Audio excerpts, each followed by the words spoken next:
Hello दोस्तों, welcome back to my YouTube channel. इस video में बात करने वाला आपसे मैं इंडिया शेल्टर के बारे में। जैसा कि मैंने पिछले वीडियो में आपसे मेंशन किया था कि मैं जो भी हाउसिंग फाइनेंस की जो कंपनीज़ है उन सब के ऊपर वीडियोस बनाने वाला हूँ रेगुलर बेसिस पे। तो लगभग 6-7 कंपनीज़ है जो सेम सेक्टर में काम करती है। तो उन सबको स्टडी करने के बाद, कौन कौन सुनने के बाद मैं डिसीजन बनाने वाला हूँ कि कौन सी कंपनी बहुत ही अच्छी है। तो पिछले वीडियो में मैंने आपको आधार हाउसिंग फाइनेंस के बारे में बात किया था और वहाँ मुझे कंपनी काफ़ी अच्छा लग रहा है फिलहाल तक। और कंपनी अच्छा खासा ग्रोथ भी कर रही है, 20% से ग्रोथ दिखा रही है। और उनके जो बाकी नंबर्स भी काफ़ी ठीक ठाक है। वो उसके बारे में आपको डिटेल में जानना है तो पिछला वीडियो देख लीजिएगा। इस वीडियो में बात करने वाले हम लोग इंडिया शेल्टर का। तो इंडिया शेल्टर जहाँ तक मैंने देखा, बाकी जितनी भी कंपनीज़ है, LIC हाउसिंग फाइनेंस, फिर आपका ये Aadhaar housing finance, PNB housing finance, उन सबसे छोटी कंपनी है। लगभग 9,000 करोड़ के आसपास की कंपनी है। और इसका लोन बुक भी लगभग आपका 9,252 करोड़ का हो चुका है, जबकि आधार हाउसिंग फाइनेंस का लगभग 27,000 है। तो लोन बुक के मामले में भी ये लगभग 3 गुना छोटी कंपनी है, बट ग्रोथ रेट इस कंपनी का बहुत ज़्यादा है बाकी कंपनी से कंपेयर करें तो जहाँ पे आधार का जो लोन बुक का ग्रोथ है वो 20-25% से ग्रो कर रहा है, सॉरी 18% से ग्रो कर रहा है मेरे ख्याल से। वहीं पर आपका ये इंडिया शेल्टर का 30-35% से ग्रो करेगा, कंपनी की मैनेजमेंट कह रही है। अगर हम यहाँ पे क्वार्टर YOY बेसिस पे देखें तो AUM 31% से ग्रो किया है, और आपका जो Q1 की बेसिस पे देखें तो वहाँ भी 12% से ग्रो किया है। तो बहुत अच्छी बात है। और कंपनी नए नए ब्रांचेस ऐड कर रही है। तो इस क्वार्टर में 9 ब्रांच ऐड किया है और काफ़ी सारे ब्रांचेस ऑलरेडी कंपनी के हैं। स्टेज 1 स्टेज 2 देखिए, मतलब कि कंपनी का देखिए मेन काम क्या है, ये हाउसिंग लोन देती है। तो 2 टाइप का लोन होता है एक एग्जैक्टली। आपका एक है लोन अगेंस्ट प्रॉपर्टी, यानी आपके पास कुछ प्रॉपर्टी है तो उसके अगेंस्ट में वो लोन देगी। या अगर आपको घर बनाना है, जैसे आपका बहुत सारा प्रधानमंत्री का स्कीम चल रहा है कि सरकारी घर बनता है, उसमें आप खुद का पैसा लगा के भी उसमें घर बना सकते हैं। तो ये हाउसिंग फाइनेंस का काम हो गया। तो लगभग 50-50% का दोनों में इनका ये है। और इनका जो मेन कस्टमर्स है वो कैसे लोग हैं, जो सेल्फ एम्प्लॉयड है, जो अपना Tier 3 Tier 4 सिटीज़ में, टाउन्स में एक्चुअली बोलेंगे, सिटीज़ नहीं बोलेंगे, वहाँ पे जो अपना इनकम सोर्स करते हैं। फॉर एग्जांपल मान लीजिए कोई पाव भाजी वाला है जो वहाँ पे बैठ के आसपास से पाव भाजी बेचता है, तो उससे ये फ़र्क नहीं पड़ता कि ट्रंप ने टैरिफ कितना लगा दिया या कहीं पे वार हो रहा है, क्या हो रहा है, वो वहीं के लोकेलिटी से इनकम करता है और वहीं से उसका काम धंधा चलता है। तो इस टाइप के जो बिजनेसमैन से सेल्फ एम्प्लॉयड लोग हैं उनको ही ये बिजनेस लोन पे देते हैं। तो ये मुझे बहुत अच्छा लगा कि जब मैनेजमेंट ने पूछा कि बाकी सारे जो भी आपका मैक्रो इकोनॉमिक्स की वजह से टर्म टैरिफ लगाया तो बहुत बिजनेसेस में खराबी आ रहा है, बट आप लोग बोल रहे हैं कि हम फिर भी 30% से ग्रो करेंगे, जबकि बाकी जो इसी सेक्टर में जो कंपनीज है वो लोग अपने ग्रोथ को 20%, 18% ऐसे कर रहे हैं। तो कंपनी ने बताया कि देखिए हमको उतना कुछ फ़र्क नहीं पड़ता, क्योंकि यहाँ पे जो बड़े बड़े जो मैक्रोज होते हैं, जो इंटरनेशनल जो भी चीज़ें हैं, जैसे ट्रंप ने कुछ टैरिफ लगा दिया, कहीं मार हो गया, उसका छोटे लेवल पर असर पड़ता ही नहीं है। थोड़ा बहुत आपको स्पिल ओवर देखने मिलेगा, बहुत ही माइन्यूट सा, बट बहुत बड़ा कोई असर नहीं पड़ता। दूसरा एक खास बात इस कंपनी के पास ये है, मतलब हाउसिंग फाइनेंस कंपनीज के पास है, जिसके बारे में बाकी कंपनी से बात नहीं किया, मतलब आधार हाउसिंग फाइनेंस ने इस बारे में बात नहीं किया है, बट इंडिया शेल्टर ने इस बारे में बात किया है कि इनके पास एक सरफेसी एक्ट का फैसिलिटी है। मतलब ये गवर्नमेंट का एक्ट है कि अगर आप किसी को प्रॉपर्टी के अगेंस्ट लोन देते हैं या हाउसिंग लोन देते हैं और अगर वो आदमी डिफ़ॉल्ट करता है तो आप उसको 90 डेज़ के अंदर, या कुछ एक टाइम पीरियड है, उसके बाद जाके आप बिना कोर्ट के हेल्प के आप उसके प्रॉपर्टी को बेच सकते हैं या फिर आप उसको ऑक्शन कर सकते हैं। तो ये पावर इनके पास है। तो इसके वजह से इनका जो NPA है बहुत बढ़ता नहीं है। अब यहाँ पे एक डाउट लोगों को आ सकता है कि इनका जो स्टेज 1 स्टेज 2 का जो रेशियो है वो 20% से बढ़ गया है। मतलब स्टेज 1 स्टेज 2 कौन से लोग हैं जो पहले 30 दिन में पैसा नहीं दे पाए, मतलब EMI स्किप कर दिया, और स्टेज 2 में कौन है जो लगभग 60 दिन 2 महीना उनका हो गया। तो ये चीज़ इनका धीरे धीरे बढ़ते हुए नजर आ रहा है। तो उसके बारे में भी मैनेजमेंट ने ये कहा है कि ये लोग जो होते हैं, जो बिजनेस करते हैं, कभी अगर बिजनेस में ऊपर नीचे हो गया तो ये लोग अगर एक EMI मिस करते हैं तो इनका दूसरा तीसरा EMI भी मिस होता ही है। तो मान लीजिए 2-3 महीना तो ऐसे ही चलाता है, 90 डेज चलाता है। बट इनको ये लोग क्या करते हैं, अगर जो बहुत प्रॉब्लम पास चला गया, मतलब और कुछ रास्ता नहीं है, तो फैमिली फ्रेंड्स के पास जाके जैसे भी करके ये मैटर को सॉल्व कर लेते हैं। क्योंकि जब इनके पास नोटिस आता है कि आज के दिन में या 60 दिन के बाद इनको टाइम मिलता है, आपका जो घर है वो नीलाम हो जाएगा, तो उस टाइम पे कैसे मैनेज करके ये अपना जो सेटलमेंट कर लेते हैं। तो 85% जो भी इनका NPS बनता है उनमें से 85% सेटल हो जाता है, बट 15% के आसपास जो है वो उनको ऑक्शन कर देना पड़ता है। तो उसमें भी इनका लगभग 90% जो पैसा वसूल हो जाता है। 10% इनका जो लोन दिया हुआ है वो थोड़ा बहुत रिस्क में रहता है। तो ये काफ़ी अच्छा चीज़ मुझे लगा, जिसके बारे में बाकी 2 कंपनी ने तो बात नहीं किया, बट इस कंपनी ने काफ़ी डिटेल में इसके बारे में बताया। और मैनेजमेंट से ज़्यादातर लोगों ने यही क्वेश्चन पूछा कि आप इतना जो ग्रोथ करने के लिए बोल रहे हैं, 30% 40% से ग्रोथ कर देंगे, मतलब 30 से 35% ग्रोथ करेंगे, तो इसमें आपको डर क्यों नहीं लग रहा। तो मेन रीज़न ये है कि ये लोग जिसको भी देते हैं उनका जो बिजनेस एरिया है वो लोकेलिटी का ही है, आसपास के लोगों को बिजनेस करके ही वो कमा के देते हैं, तो कोई बहुत बड़ा इम्पैक्ट नहीं पड़ता।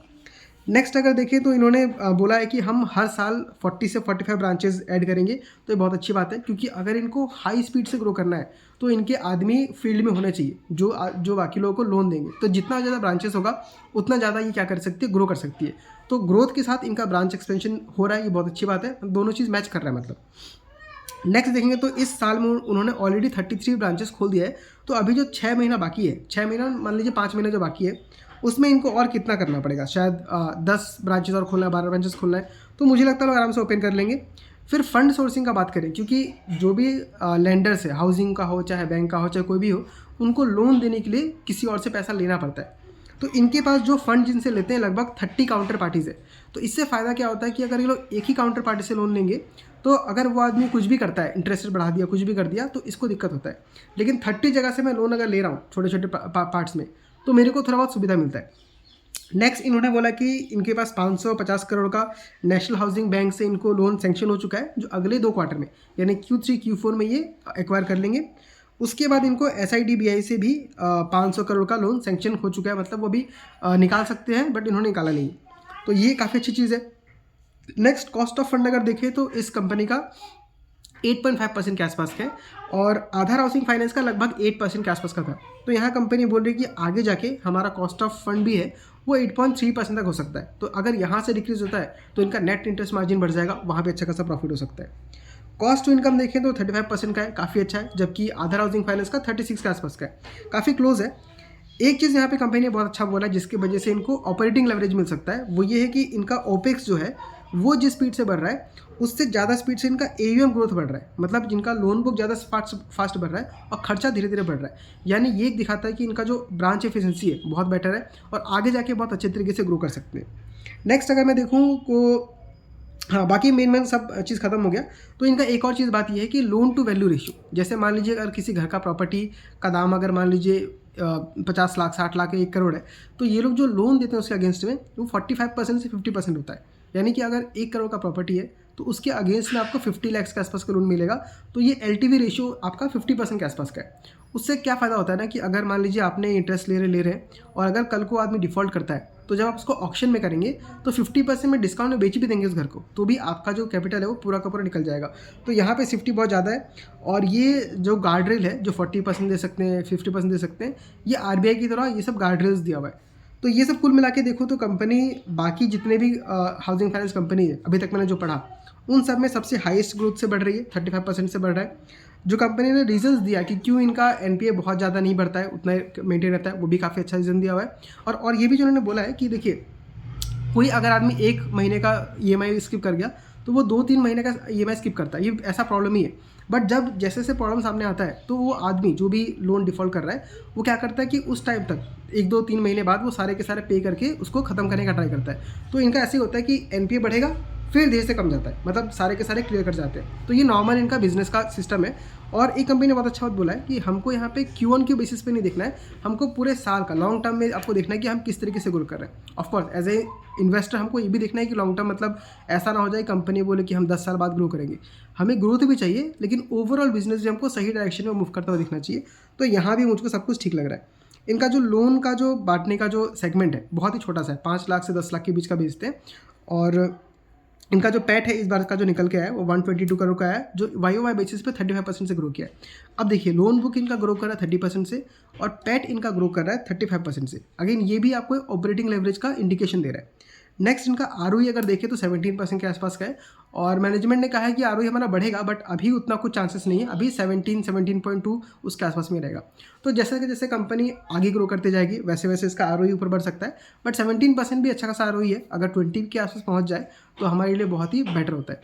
तो ये था इंडिया शेल्टर। अभी तक मैंने जितने भी कंपनीज पढ़ा उनमें से इंडिया शेल्टर में सबसे बेस्ट लग रहा है। 2 रीज़न है, एक तो स्मॉल कैप कंपनी है तो ग्रोथ का बहुत ज़्यादा चांसेस है, और Q2 Q3 में क्या होता है इन सारे बिजनेसेस का ग्रोथ ज़्यादा होता है कंपेयर टू H1, मतलब Q1 Q2, क्योंकि उस टाइम पे आपका मॉनसून रेनी सीजन ये सब रहता है तो घर बनाने वाला काम ये सब बहुत कम ही होता है। तो नेट अगर देखो तो मुझे पहले आधार हाउसिंग अच्छा लग रहा था, बट उससे बेटर भी मुझे लग रहा है इंडिया शेल्टर।